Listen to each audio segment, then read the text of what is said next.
Hey, it's Joe Amoya, founder and creator of GPSforlove.com.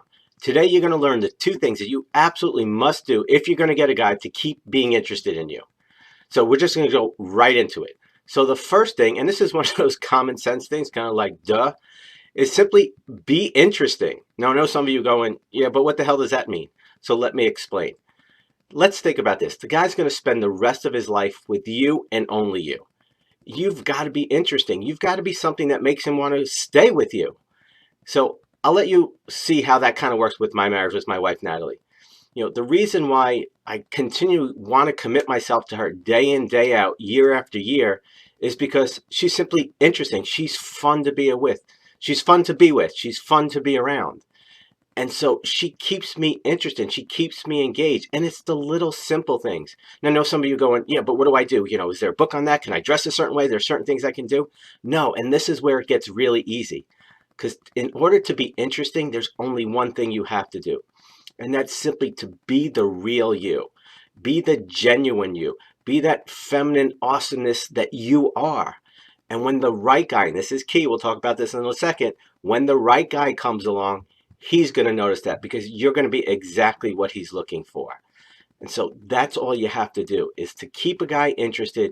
Simply be you, the real you. Now, I will preface this because if you think the real you is being a bitch, it's being controlling, it's being jealous, it's being insecure. That's not what being masculine, woman who's got more balls than a guy. That's not what I'm talking about. I'm talking about that true essence of a woman that you are, that authentic, loving creature. And so when you show up as that from the beginning, that will generally keep a guy's interest. Now, here's something that you're not going to see in most other places, and this is the second thing. If you really want to keep a guy interested in you, you must pick a guy who is the right guy for you.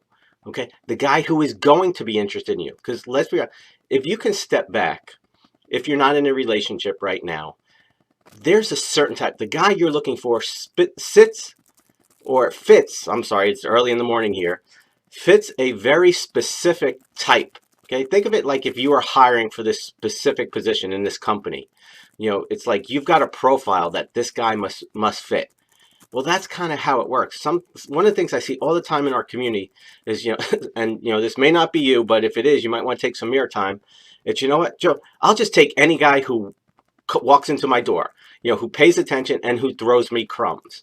As long as he's breathing, as long as he's got a penis and two testicles, you know what, that fits my criteria, as long as he wants to be with me.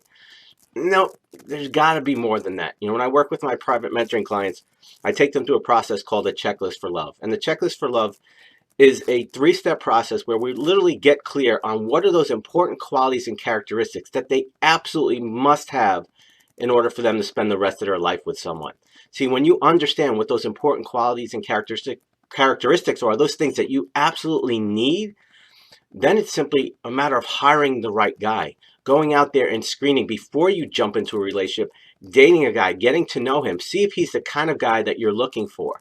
I think one of the reasons why my relationship with my wife, Natalie, works so well, we've been together now 15 years, married 13, is that we were both crystal clear from the beginning exactly what we were looking for. And we were willing to walk away when that person didn't have all of those important things. Now, I will preface this by saying, making a checklist doesn't mean you've got a list of 82 things, okay? It's usually a handful of things. When I work with my clients, it's usually anywhere from 7 to 12 things. Because think about it. If you're going to be in a relationship with someone, those important things, they're vital. Okay, and so there's really only a good handful or so of those really important things. All those other things are simply preferences. Now, it doesn't mean that you can't get a preference, but the health and vitality of your relationship isn't based on a preference. It's based on what you need. Now, again, I know I threw a lot at you, but today you might want to go back and watch this over again and really